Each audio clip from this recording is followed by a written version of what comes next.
Hoje é dia de livro e eu trago para vocês o meu livro de número 47 em 2023. A gente conversa sobre ele, este maravilhoso Machado de Assis em Yaya Garcia. Se você não me conhece, prazer, eu sou a Vivian e é muito bom ter você aqui comigo. Dou sequência ao meu projeto de reler todos os romances de Machado de Assis. Então eu já tenho aqui no canal outros 3 vídeos, vou deixar a playlist que eu criei especialmente só para o Machado de Assis. Pode passar lá para ver os outros 3 anteriores aqui a este. Logo logo vai estar completa com todos os romances. Mas hoje a gente fala dele, quarto e último da fase romântica de Machado de Assis e Yaya Garcia. Essa edição minha é uma edição antiga, é de 1996, de quando eu tinha 15 aninhos, da editora Núcleo. É uma edição que eu tenho muito carinho, um livro bem antigo.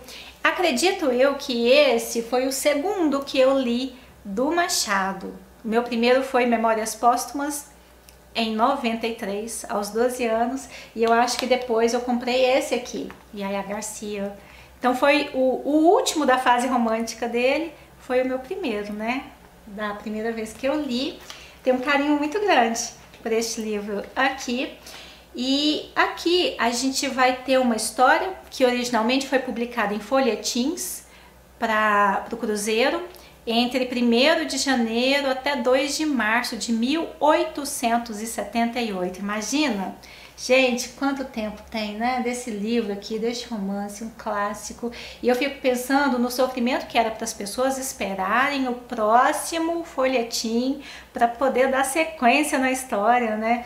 Porque o Machado, ele termina aqui os capítulos de uma maneira sempre deixando algum gatilho, algum suspense, algum drama. Deve ter sido muito angustiante para as pessoas poderem acompanhar. É uma história simples, mas é uma história muito gostosa de acompanhar e você fica bem curioso, sabe? Para ver como vai se dar tudo isso aqui. O que temos neste livro? Temos a história de mulheres que usam muito bem da dissimulação. As mulheres de Machado são sempre mulheres muito inteligentes, né? E aqui, além das mulheres, nós também teremos homens que jogam. É como se fosse um grande tabuleiro, cada um desses personagens, como vocês quiserem, cada um é como se fosse uma peça viva de um tabuleiro, né? E tem que ter muita inteligência, muita habilidade, muito jogo psicológico para conseguir seguir esse jogo de acordo com as suas necessidades. A gente vai conhecer logo no primeiro capítulo Luiz Garcia, que é o pai de Yaya Garcia, um homem viúvo, um homem que casou não por amor. E aqui a gente já vê uma quebra desse romantismo, né? O Luiz Garcia, ele casou por comodidade. Ele via naquela mulher uma mulher muito boa, uma mulher que tinha paixão por ele e uma mulher digna de ser esposa. Então ele se casou com ela, foram felizes, mesmo não sendo um casamento por paixão, por amor, foram felizes, mas infelizmente essa mulher faleceu 2 anos antes do início da nossa história aqui. E aí ele resolveu, depois que ficou viúvo, de se mudar para Santa Teresa, que naquela época, século XIX, Santa Teresa não ficava propriamente dentro do Rio de Janeiro, era mais afastado. E ele ficou então mais longe aí dessa vida social carioca. E aqui a gente vai conhecer um homem muito decente, muito honrado. Ele não está nesse tabuleiro, tá? Porque Luiz Garcia não joga. Luiz Garcia não tem interesses, não tem ambições, ele não tem malícia. É um homem muito bom e muito tranquilo, muito reservado. Ele vive lá na sua casa em Santa Teresa na companhia de Raimundo, que é um preto que era escravizado, mas é um preto agora livre. A família de Luiz Garcia, né, deu a liberdade para este homem, mas ele não quis, ele resolveu que ia ficar junto do Luiz Garcia, porque entre eles há uma relação de amizade, de cumplicidade, é bonito de se ver, bem bonito.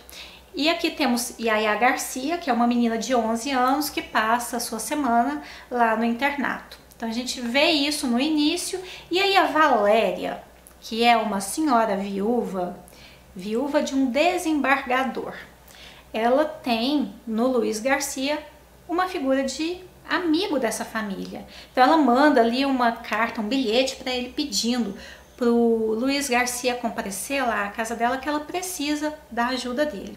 Qual é essa ajuda?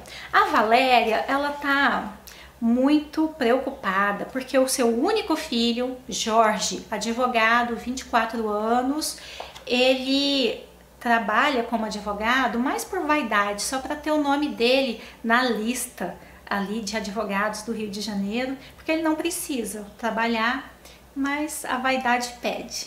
Ele gosta de ver o nome dele estampado lá, né? Jorge, advogado. E esse menino, esse rapaz, esse homem, nossa, menino, rapaz, homem.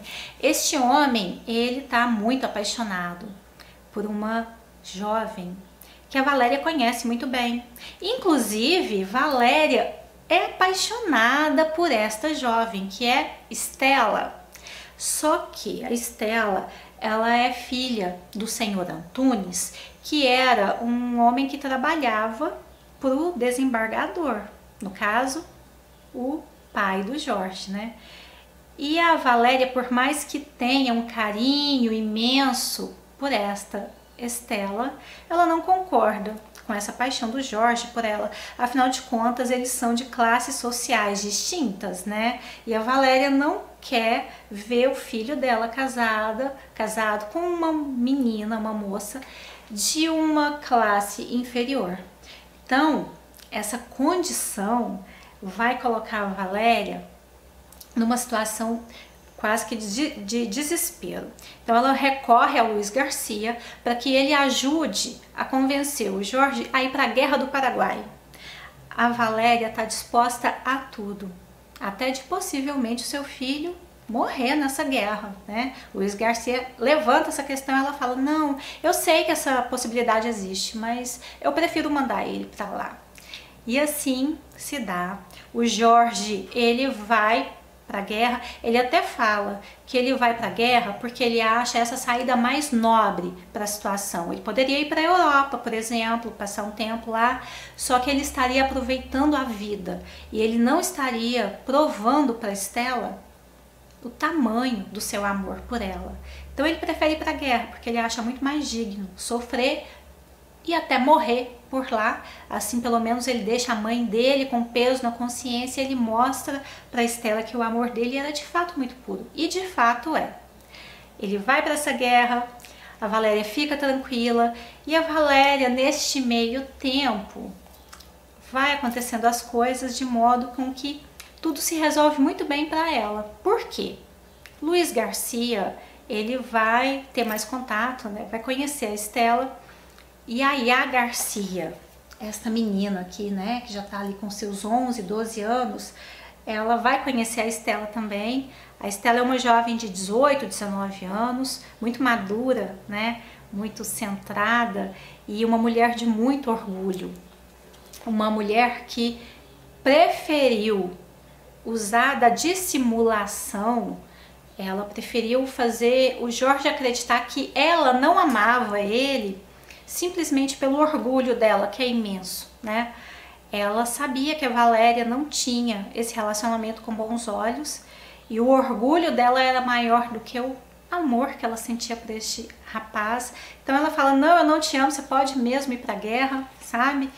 E aí ela vai, né, continuar a convivência dela com a Valéria enquanto Jorge vai pra guerra. E assim, ela vai começar a ter contato também com a Yaya Garcia, essa menina de 11, 12 anos. Vai nascer entre elas uma relação muito, muito bonita, muito forte, muito potente. E ali, mais uma vez, né, a gente vai ver a comodidade, a razão se sobrepondo para Luiz Garcia e para Estela. Então, daqui dessa conveniência, esses dois se casam. E aí, quando o Luiz Garcia casa com a Estela, Valéria fica tranquila, né? Fala, ai, meus problemas acabaram, né? Agora é só meu filho voltar da guerra. Enfim, terão outros acontecimentos que eu não vou desdobrar tanto aqui, né?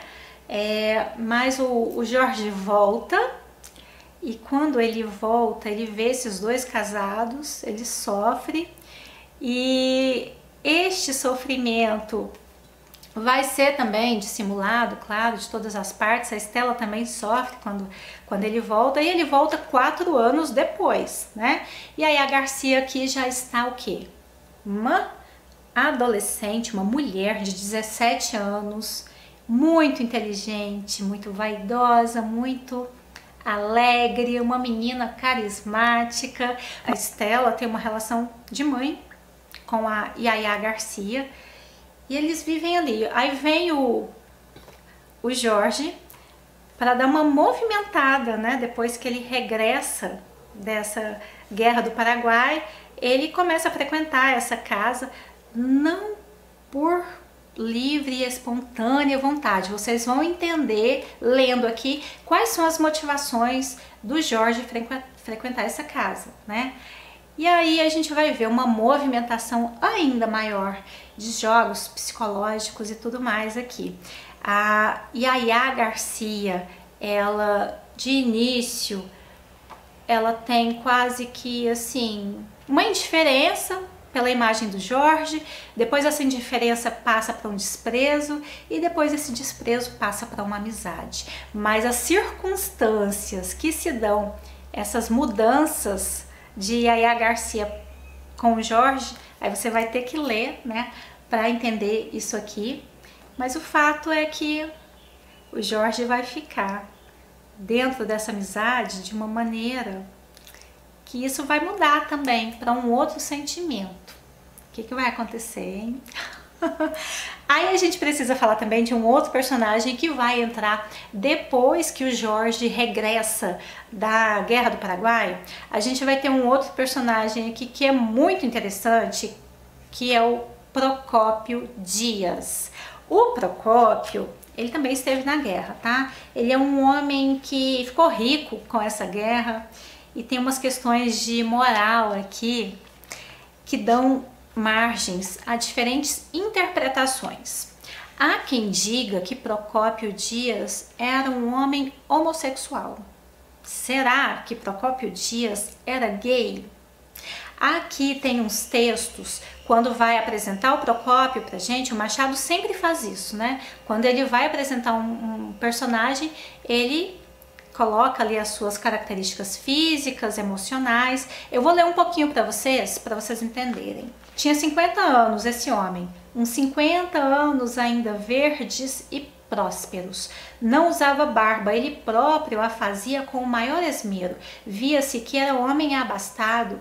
As roupas graves no corte e nas cores eram da melhor fazenda e do mais perfeito acabado. Naquela época, um homem que se barbeava, um homem que se depilava e que entendia, né, de moda, era um homem já ali que o povo entendia como duvidoso, né? Eles ficavam questionando a orientação sexual deste homem. O fato de... A gente, né, não tem tanta informação assim, mas eu queria entender, sabe? O fato de fazer a sua própria toalete, de se barbear, tudo isso já era visto como algo de homossexual. Era algo da época, né? E ele entendia de moda com as suas roupas, né? Da melhor fazenda, do mais perfeito acabado, graves no corte e nas cores. Naquela manhã trazia uma longa sobrecasaca abotoada até metade do peito, deixando ver meio palmo de camisa infinitamente bordada. Entre o último botão da sobrecasaca e o único colarinho fugia um brilhante vasto, ostensivo, escandaloso. Um dos dedos da mão esquerda ornava-se com uma soberba granada. A bengala, a granada, gente, é um mineral, é uma pedra, tá? A bengala tinha o castão de ouro lavrado com as iniciais dele por cima de forma gótica. Devia ser bonito, né? Enfim, aí agora eu vou pular aqui. Sua filosofia tinha dois pais, Lúculo e Salomão. Não o Lúculo general, nem o Salomão piedoso, mas só a parte sensual desses dois homens, porque o eterno feminino não o dominava menos que o eterno estômago. Cadê? Preferia a cautela e a obscuridade, não em atenção ao pudor público, mas porque era mais cômodo. Nenhuma diva mundana teria jamais a audácia de cortejá-lo na rua ou sorrir-lhe simplesmente. Perdia o tempo e o sacerdote. Procópio Dias tinha o pior mérito que pode caber a um homem sem moral. Era insinuante, afável, conversado, tinha certa viveza e graça, era bom parceiro de rapazes e senhoras. Para os primeiros, quando eles o pediam, tinha a anedota crespa e o estilo vil. Se lhes repugnava isso, usava de atavios diferentes. Com senhoras, era o mais paciente dos homens, o mais serviçal, o mais buliçoso. Uma joia. Assim é descrito Procópio Dias, e para muitos estudiosos, ele é um homem gay. Aqui no livro, este homem ele vai entrar nessa história, como eu disse, depois que Jorge retorna da guerra, né? E ele vai se declarar como pretendente de Yaya Garcia. E é nesse momento que ele se declara como pretendente que toda essa jogada de todos esses personagens fica ainda mais evidente. Como eu disse, o Luiz Garcia, ele é o único que não joga, ele é um homem realmente que fica fora de tudo isso. Mas todo mundo tá ali em busca dos seus interesses, né? As mulheres, como eu disse, né, elas usam muito da dissimulação. A Estela usa a dissimulação por orgulho, né?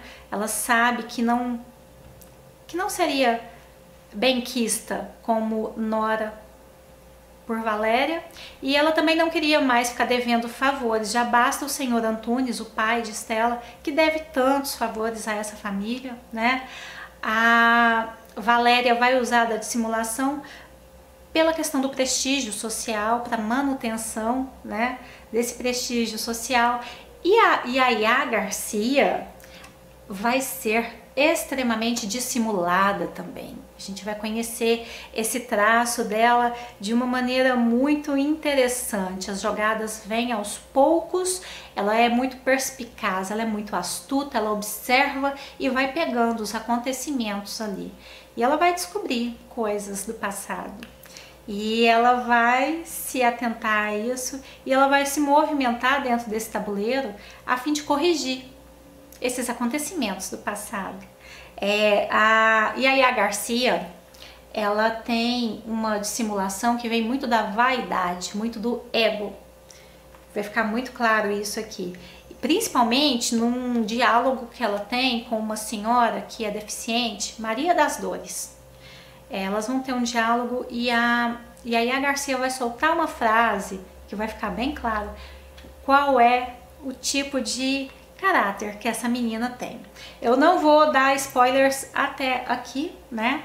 Eu acho que esse aqui é a moral do livro, mas a partir de agora, quem quiser saber o que acontece, continua que eu vou te contar o final. E para você que não quer saber do final do livro, muito bom ter a sua companhia, a gente se vê nos próximos vídeos, tá bom? Bom, gente, então, para quem quer saber do final desse livro aqui, quer se recordar, só vou lembrar que a Valéria morreu. Antes do Jorge voltar da guerra, a Valéria faleceu uns 2 meses antes, né? Mas a Estela já estava casada com o Luiz Garcia, estava tudo certo.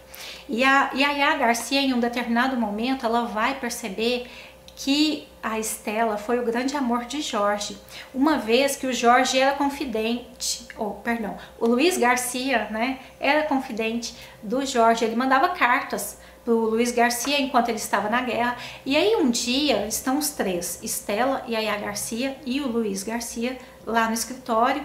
O Luiz tá mexendo lá nas cartas e fala: ah, Estela, olha essa carta aqui que o Jorge me mandou na época da guerra. Ele era apaixonado por uma mulher. E aí a Estela pega essa carta, ela sabe que é ela, né? E quando ela lê a carta, né, o Jorge ali afirmando o amor que ele tem por ela e tudo mais, só que o Luiz Garcia não sabe que a Estela é a mulher por quem Jorge era apaixonado. Ele fica completamente alheio a isso. E aí quando a Estela lê a carta, a Yaya Garcia, observando a madrasta ler, pega nela toda essa onda de sentimentos. E ela fala: é ela quem Jorge amava. E a partir desse momento, toda a repulsa que até então ela estava tendo, né, de Jorge, ela vai tentar chamar esse homem para si, ela vai usá-lo como confidente, vai inventar que está apaixonada por um outro homem, tudo mais. E a partir dessa amizade dos dois, né, uma amizade forjada por Yaya Garcia, eles vão acabar se apaixonando. Procópio Dias vai tentar atrapalhar isso aí, vai tentar colocar algumas dúvidas na cabeça de Yaya Garcia. De fato, ele meio que consegue, mas aí o Luiz Garcia falece, tá? Ele tá bem adoecido e depois que ele morre, Yaya Garcia fala assim: olha, eu não quero mais casar contigo. Você já amou outra mulher. O meu coração é limpo, eu nunca amei ninguém. Você chega até mim com um coração que já não é puro mais, então volta lá para sua outra mulher. E ela chega na Estela e fala: olha, pode casar com ele, não quero mais ele. E aí a Estela vai novamente, né, e sempre colocar o orgulho dela acima de qualquer coisa, vai fazer com que a Yaya Garcia entenda que não há possibilidade alguma desse casamento acontecer. Ela já consegue ali fazer toda essa movimentação para o Jorge ficar com Yaya Garcia, só que Yaya aceita novamente se casar com Jorge, mas ela fica protelando isso, porque ela sabe que a presença da Estela vai ser sempre um fantasma nesse casamento futuro dela com Jorge. Estela entende isso, consegue um emprego numa escola em São Paulo e vai embora. O senhor Antunes, que sempre desejou demais o casamento da Estela com o Jorge, fica extremamente frustrado. Enfim, o senhor Antunes, ele era muito interesseiro, né? Muito, mas ele não foi bem sucedido nas suas jogadas. Jogava fraco também. A Estela, ela tem uma força de caráter, é impressionante, assim, o orgulho dela é algo muito grandioso e todos os personagens são muito grandes. A Yaya Garcia, por mais vaidosa que seja, por mais, às vezes até imatura, né, ela ainda tenta fazer o bem da maneira dela, né, não de uma maneira bonita, mas tenta fazer o bem. E o casamento então se dá, a Estela vai embora para São Paulo e volta, né? Através dessa separação, né, das duas, Estela indo embora, é que pode ser dar a reconciliação dessas duas almas que sempre se amaram tanto. E Yaya Garcia segue então feliz com o Jorge. É isso, este livro muito bom, muito gostoso de ser lido, muito envolvente.